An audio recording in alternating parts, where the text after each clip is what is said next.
When the Cadillac dealership lights went down at 11 p.m., nobody expected what was about to happen. The king of rock and roll was about to spend a fortune on cars for complete strangers. But what drove Elvis to that showroom that night wasn't generosity. It was something much darker.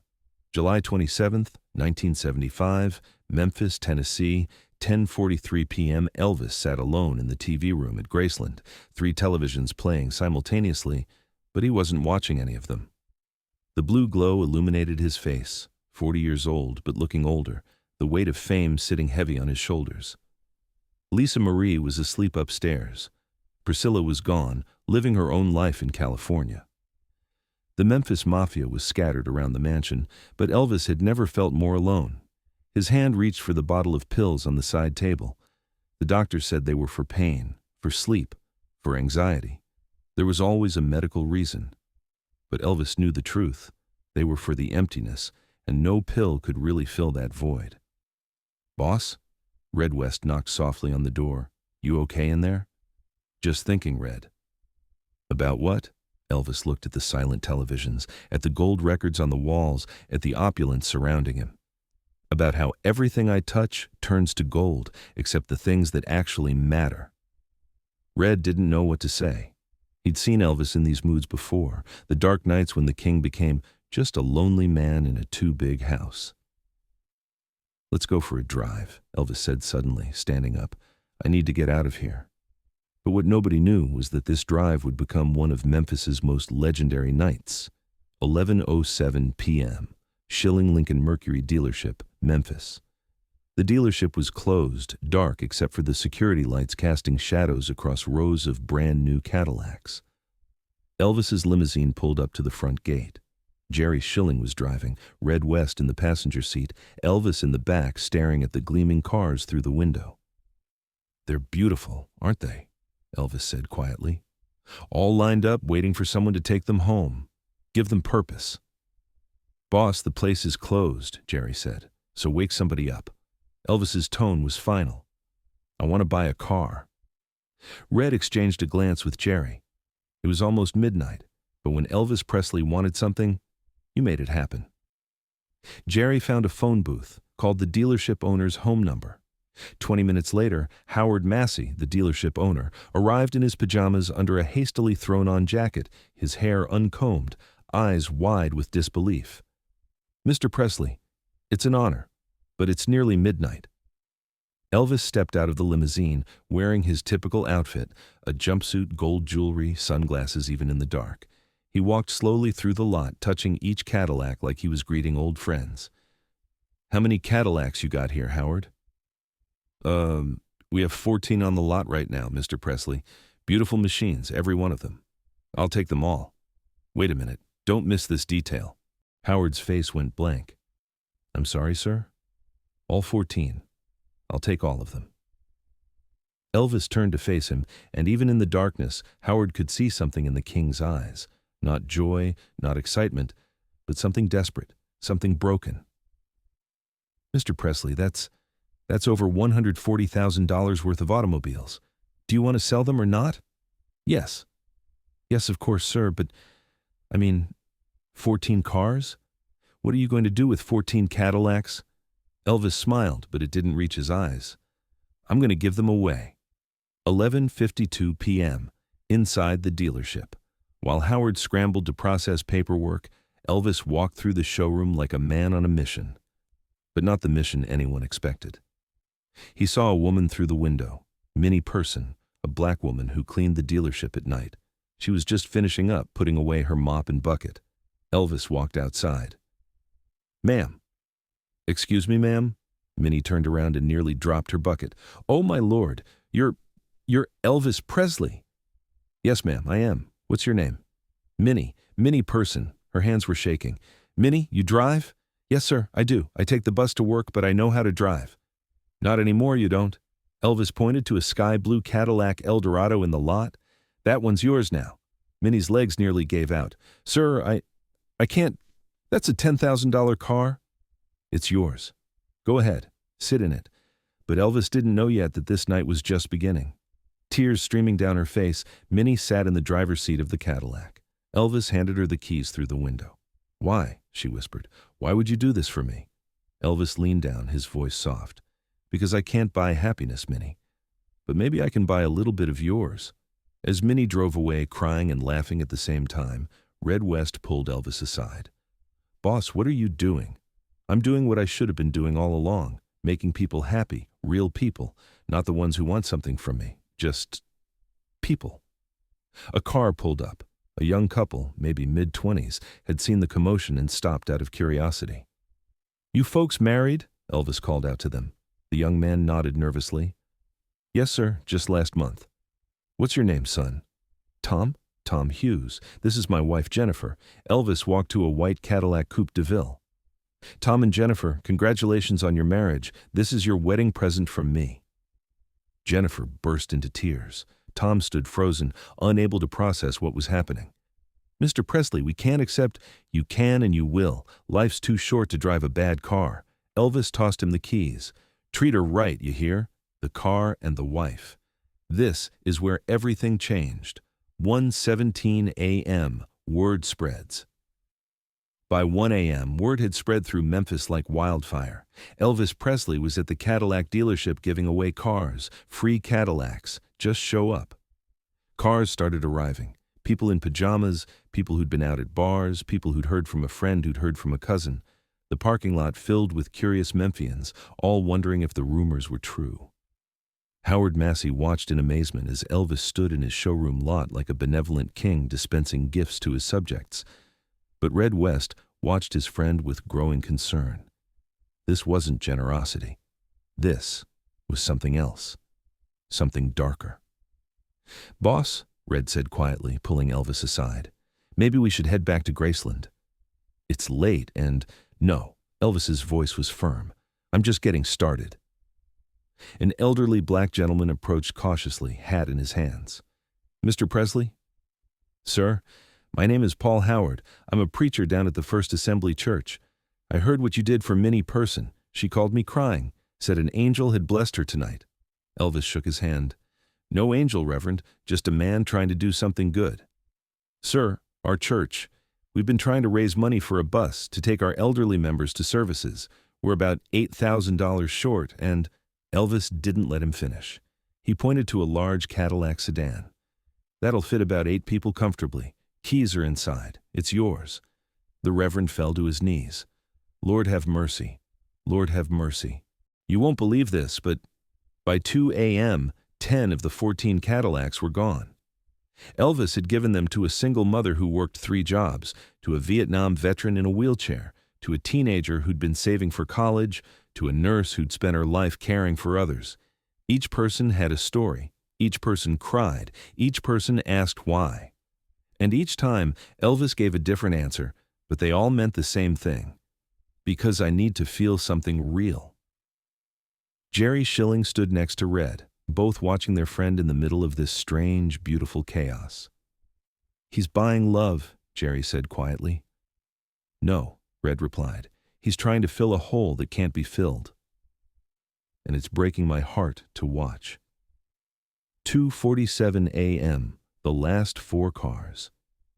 4 Cadillacs remained. The crowd had thinned, but about 30 people still lingered, hoping for their own miracle.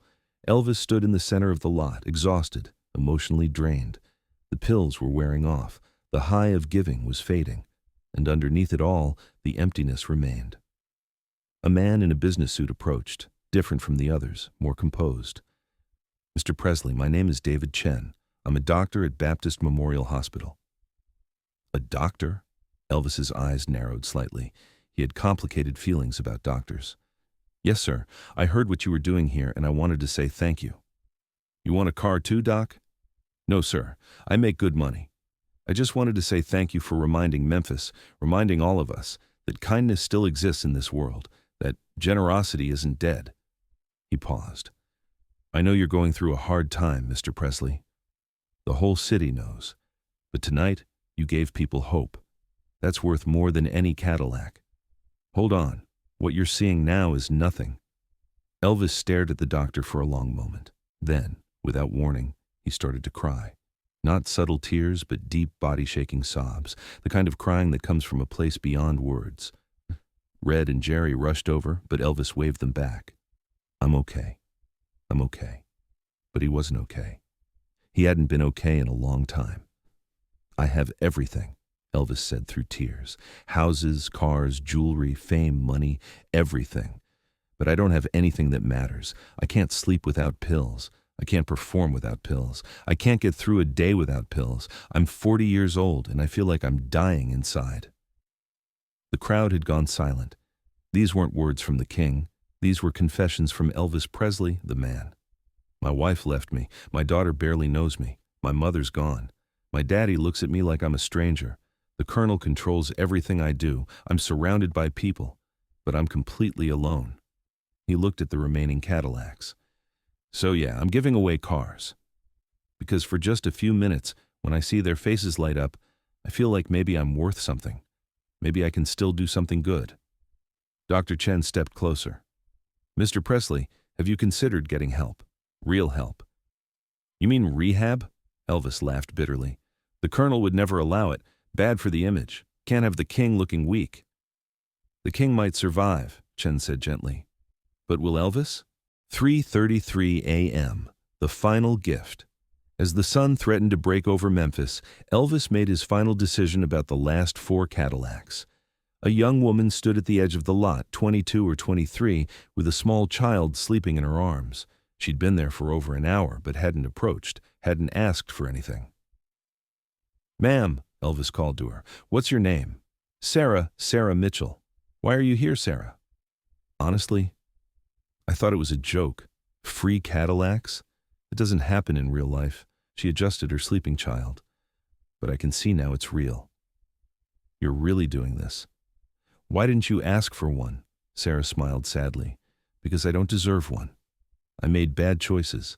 Got pregnant young, dropped out of school, the baby's father left us. I work at a diner making $2 an hour plus tips.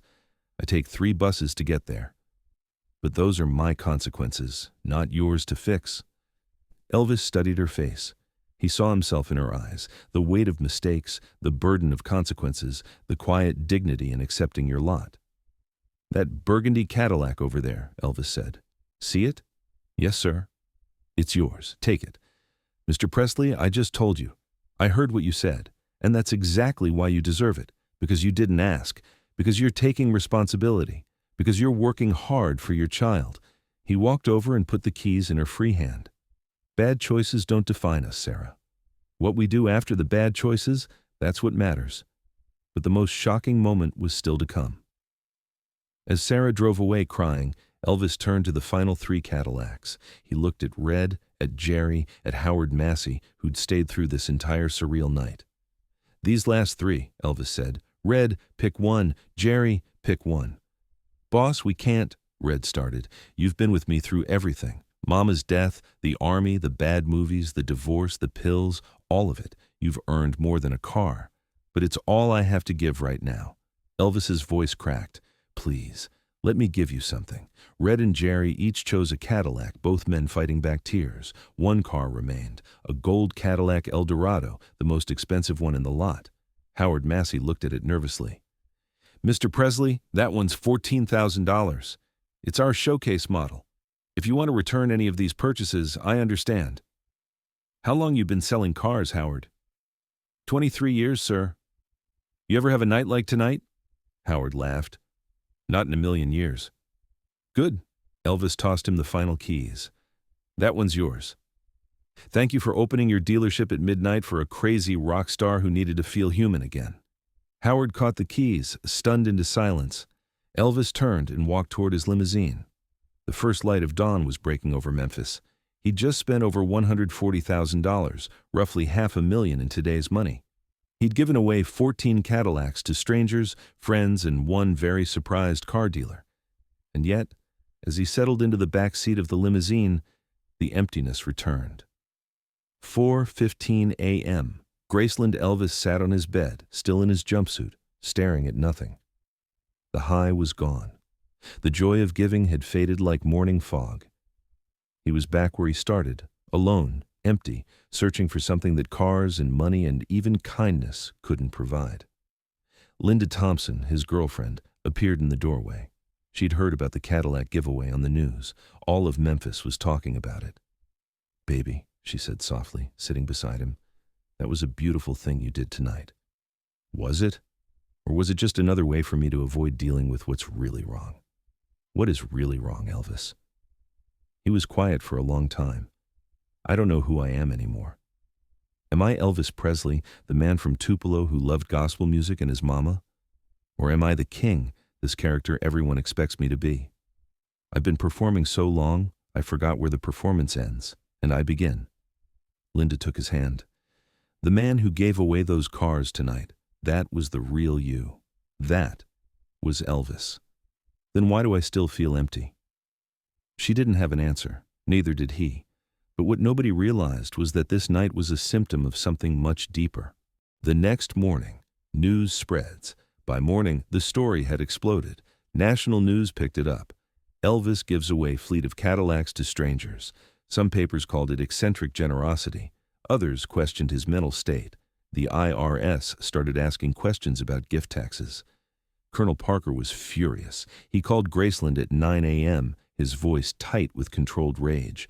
"Elvis, what the hell were you thinking? $140,000 in cars? Do you have any idea what this does to your finances, what it does to your image?"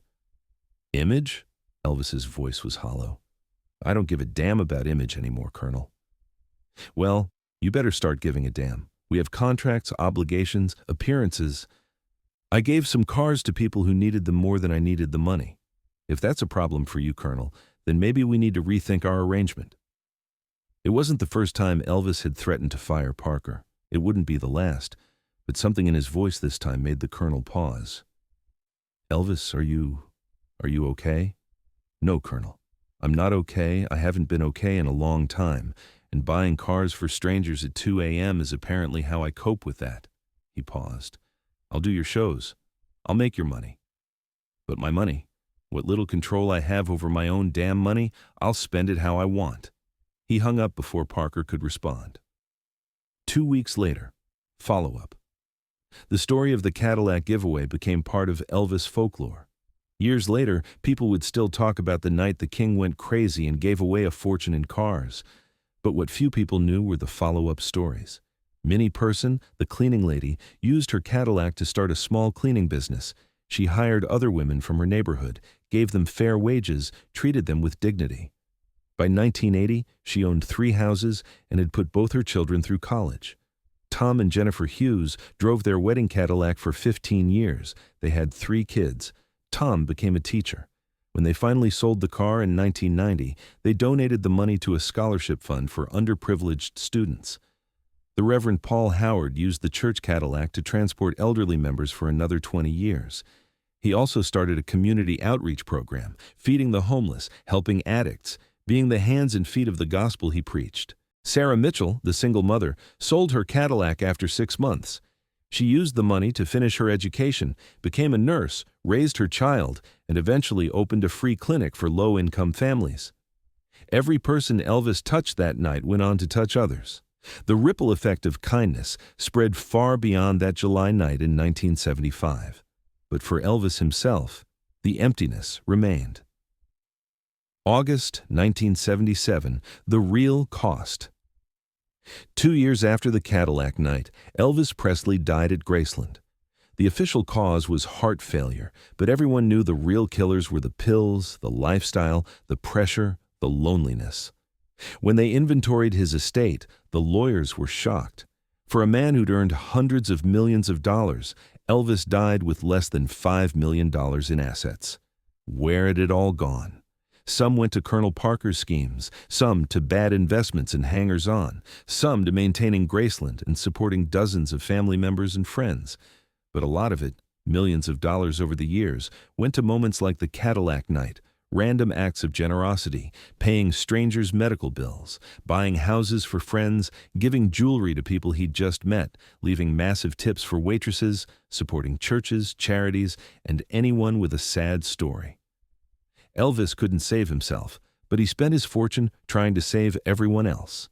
And maybe that was the real tragedy. In 2015, 40 years after the Cadillac giveaway, a Memphis newspaper ran a special feature. They tracked down as many of the Cadillac recipients as they could find. Most of the cars were long gone, sold or junked, but every person remembered that night with perfect clarity. They remembered Elvis's face, his voice, his eyes that seemed both generous and sad. He was running from something, many persons said in the interview, now 84 years old. I didn't understand it then, but I do now. That man was in pain, deep soul pain, and the only relief he could find was in making others happy. Tom Hughes, now 62, added, "He gave us a car, but he gave us more than that. He gave us a story we've told our children and grandchildren. He showed us that even when you're at your lowest, you can still lift others up." The article's final line summed it up perfectly. Elvis Presley couldn't buy happiness for himself, but for one magical night in Memphis, he bought it for 14 strangers. And in doing so, he revealed the beautiful, broken heart of the king. Why did Elvis give away all those Cadillacs that night? The simple answer, because he could, and because it made people happy. The complex answer, because Elvis Presley was a deeply wounded man trying to fill an unfillable void, because fame had isolated him, because pills had numbed him, because love had abandoned him, because every relationship in his life came with strings attached, except random strangers who expected nothing. For a few hours that July night, Elvis wasn't the king.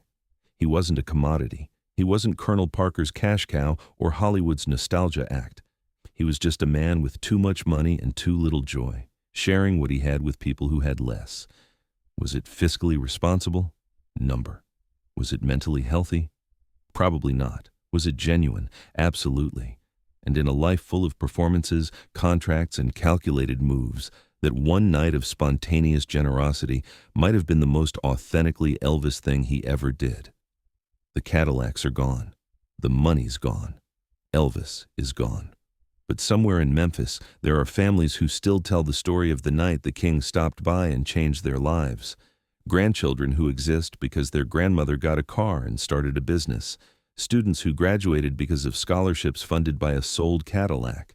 Communities fed and housed because one preacher got a vehicle to do God's work. Elvis couldn't save himself, but that night he saved 14 other people, and those 14 people saved countless others. Maybe that's the real measure of a life, not what you accumulated, but what you gave away. And on that measure, the king was rich beyond counting. Which city are you watching from? Drop your location in the comments below.